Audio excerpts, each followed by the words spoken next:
my goodness. How have you been? I have been busy. It's good to catch up, though. I mean, it's almost census time, so I've been running around the state trying to tell people more about the census and what they need to know to get it filled out in April. Okay, you're going to have to help me, too, because I'm going to tell you, the census has come around before, and I know they do it like every 10 years, right? But I've never filled out the census. Really? So it's really important that you starting in April. This is actually going to be the first census that's going to be online, so it's going to be even easier than it's ever been before. It was only 10 questions, so it takes about 10 minutes. This time, they're going to send a little postcard sometime in late March, and it is going to have a code that's specific to your house.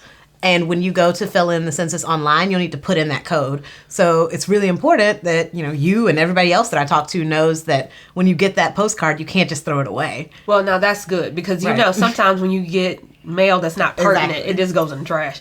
Right. But I've heard some things about people not registering young children or anything like that. I mean, I have a 2-year-old. She's not even in school yet. Why would I register her?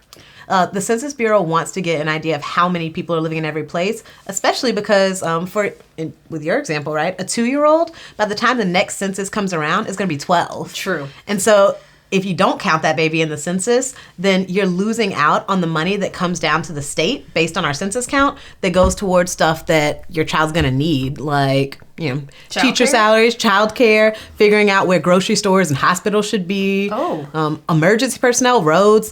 We use census money for all kinds of services that people depend on and programs like Medicaid and CHIP and a SNAP and all of that. Oh, wow. Well, I mean, that's good to know because, sometimes you just overlook that stuff. But, even with that, I think about people who I advocate for, people who I talk to, we're really worried about information being kept private. And I know a lot of people are really concerned about it, but the information that you give to the Census Bureau through the decennial census is extremely confidential. There's actually an oath that folks who work at the Census Bureau have to take, and if they break it, there is a fine and also jail time associated with it. Well, see, now that's good to know, because if you're going to go to jail for giving up my information, that works for me.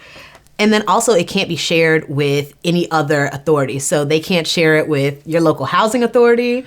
For example, for people who might have kids living with them that they're not necessarily supposed to have living with them, right? They can't share it with immigration services. None of that.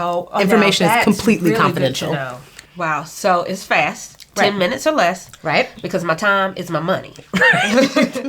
2, is confidential. And that is really good to know, especially in the state of our country right now. People are scared. There are people in our communities that are scared. And then also it's important. We need money. We need money in our state.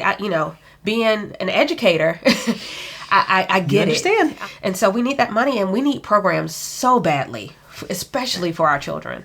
I mean, I think that the more people that you can tell, the better, especially folks who have young kids, and especially Black families and Latino families. And traditionally, those are the people who get undercounted the most in the census. So it's important that we help ourselves. So important. Okay, so it's time to get out there. Well, I'm going to talk to my people, and I'll get my people to talk to their people. We're getting counted this time, no matter what.